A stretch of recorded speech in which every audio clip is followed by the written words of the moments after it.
Hello दोस्तों, जैसा कि हमने वादा किया था कि आपके एग्ज़ाम के टाइम पे हम क्विक रिवीजन कुछ ऐसी चीज़ों को देंगे जिससे आपको एकदम मज़ा आ जाएगा। तो आज वो समय आ गया है, क्योंकि बहुत ही कम टाइम आपका एग्ज़ाम बचा है।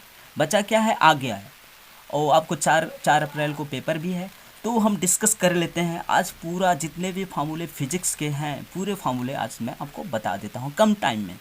तो जैसा हमने वादा किया था उसको हम कंप्लीट कर रहे हैं, इसलिए आप लोग बने रहें, पूरा वीडियो देखें, क्योंकि ये फार्मूला बहुत ही ज़रूरी है एग्ज़ाम के लिए। समझ गए? चलो ओके। तो कैसा है आप लोगों का जोश? हाउ द जोश? बढ़िया है ना? तो हम आशा कर रहे हैं आपका जोश बढ़िया होगा। चलिए ठीक है, तो स्टार्ट करते हैं। क्या फार्मूला होता है अवतल उत्तल के लिए, दर्पण के लिए? क्या फार्मूला होता है? पहला formula 1/v plus 1/u date is 1/f होता है फार्मूला। ठीक है, अब क्या है? फोकस दूरी है। u क्या है? वस्तु की दूरी है। v क्या है? प्रतिबिंब की दूरी। और कौन सा फार्मूला? आवर्धन, रेखीय आवर्धन का क्या होता है? v upon you. किसके लिए? दर्पण के लिए। दर्पण के लिए कौन सा हो? माइनस v अपान यू होता है। और क्या करते हैं? i upon O. i क्या होता है? इमेज। o क्या होता है? ऑब्जेक्ट। ठीक है, और फार्मूला फर्स्ट हो गया। सेकंड फार्मूला क्या होता है? लेंस के लिए फार्मूला क्या होता है? 1/v। यहाँ पर माइनस हो जाता है, यहाँ पे प्लस था, यहाँ पे माइनस हो 1/u हो जाता है। ठीक है, 1/f। और इसके लिए आवर्धन क्षमता का क्या फार्मूला? m इक्वल टू, यहाँ माइनस नहीं आता है, v अपान u हो जाता है, i अपान ओ। हमने क्या बताया था? अवतल दर्पण या अवतल दर्पण के लिए साइन कन्वेंशन क्या हमने बताया था? अवतल दर्पण के लिए इसमें क्या होता है? एफ हमेशा निगेटिव होता है, यू हमेशा निगेटिव होता है, वी क्या होता है? प्लस भी हो सकता है, माइनस भी हो सकता है। और उत्तल के लिए हमने क्या बताया था? उत्तल दर्पण के लिए बताओ, याद आया? उत्तल के लिए हमने पॉजिटिव बताया था, वी क्या है? प्लस भी हो सकता है, माइनस भी हो सकता है। क्यों? क्योंकि ये कमीना होता है, बताया था। यू इक्वल टू हमेशा नेगेटिव होता है। ठीक है, लेंस में क्या होता है हमने डिस्कस किया था। ठीक है, भूल गए? और आता है फिर पी इक्वल टू होता है क्षमता निकालने के लिए 1/f। ये मीटर में होता है एफ। अगर सीएम में होता है तो इसका फॉर्मूला हो जाता है 100 अपान एफ। तो पी इक्वल टू ये फॉर्मूला हो जाता है सीएम के लिए। ठीक है, फिर आता है आपका प्रिज्म में क्या फॉर्मूला होता है? एन इक्वल टू अपवर्तनांक निकालने के लिए sine del del M plus A by two. क्या होता है? ये क्या है? प्रिज्म का कोड होता है, और साइन a/2 होता है। ठीक है, इसमें क्या क्वेश्चन पूछता है? कैसे क्वेश्चन आता है? अपवर्तनांक पूछता है। अपवर्तनांक निकालने के लिए कौन सा फार्मूला यूज करेंगे? यानी equal to sine del M plus a/2 sine a/2। ठीक है, और एक फार्मूला क्या होता है? ये हो गया अपवर्तनांक निकालने के लिए। जैसे 1n2 लिखा है, इसको क्या लिखेंगे? पहले माध्यम के सापेक्ष दूसरे माध्यम का अपवर्तनांक। क्या हमने बताया था? ये जो होता है इसको पहले लिख लिया जाता है, और ये वाला पोर्शन इसको बाद में, और वहाँ जोड़ देते हैं। ठीक है, ये फॉर्मूला हो जाता है। फिर उसके बाद में कौन सा फॉर्मूला आता है आपका?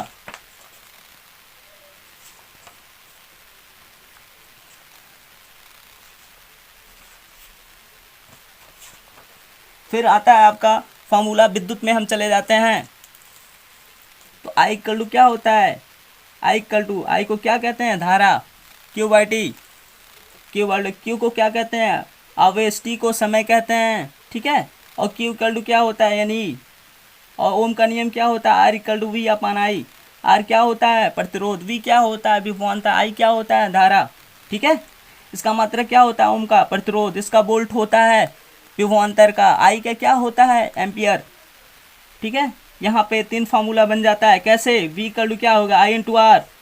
मल्टीप्लीकेशन करा दो इधर। ठीक है, और आई इक्वल टू क्या होगा? यहाँ गुणा है, क्या हो जाएगा? भाग हो जाएगा, डिवाइड हो जाएगा। ठीक है, अब आता है समांतर क्रम के लिए। समांतर क्रम के लिए क्या तुल्य प्रतिरोध होता है? 1/r equal to 1/r1 plus 1/r2 plus 1/r3। जितने होते हैं सब प्रतिरोध को व्युत्क्रम क्रम में जोड़ दिया जाता है। श्रेणी क्रम में क्या होता है? 1/, सॉरी इसमें 1/, नहीं होता, आर इक्वल टू होता है 1/, सॉरी आर इक्वल टू क्या होता है? R1 प्लस ऐसे जोड़ दिया जाता है R2 प्लस R3। कैसा होता है इसका फिगर? याद आया कुछ?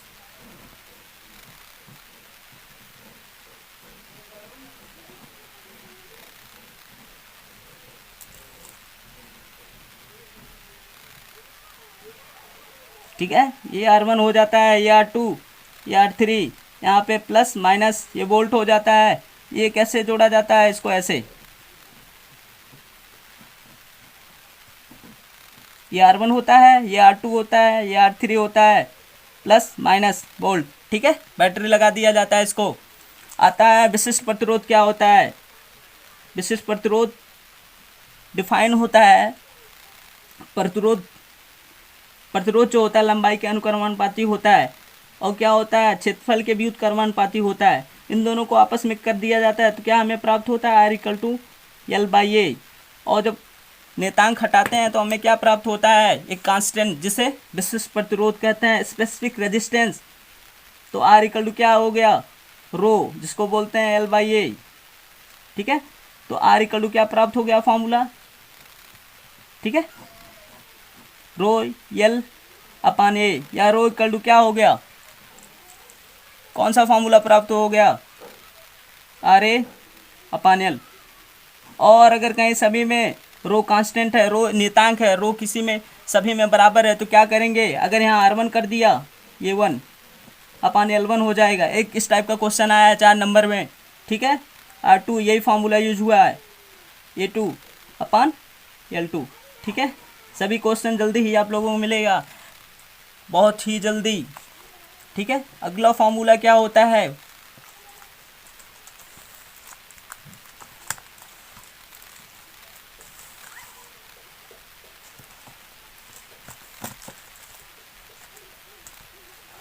अगला फॉर्मूला है हमारा W= क्या होता है,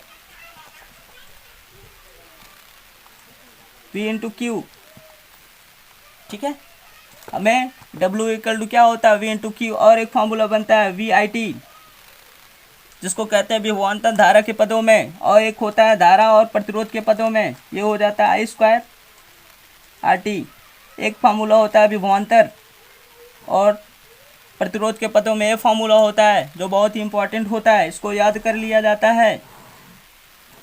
ठीक है, और सभी का मात्रक, क्योंकि जूल हो जाएगा इसमें। कार्य है विद्युत ऊर्जा व्यय हो रही है। अब इसी प्रकार से आता है सामर्थ्य, P से डिनोट करते हैं, W/T को कहते हैं। अब सभी में हम T से डिवाइड कर देंगे तो VIT/T, ये हो गया VI। इसी प्रकार से इसका होगा, क्या होगा, इसका हो जाएगा I² हो जाएगा, और क्या होगा V²/R हो जाएगा। क्या हो जाएगा, वाट इसका मात्रक होता है। ये फार्मूला हो गया। अब अगला फार्मूला होता है यूनिटों की संख्या कैसे निकाला जाए, जिसको कहते हैं किलोवाट घंटा। क्या कहते हैं, किलोवाट घंटा, या कहते हैं यूनिटों की संख्या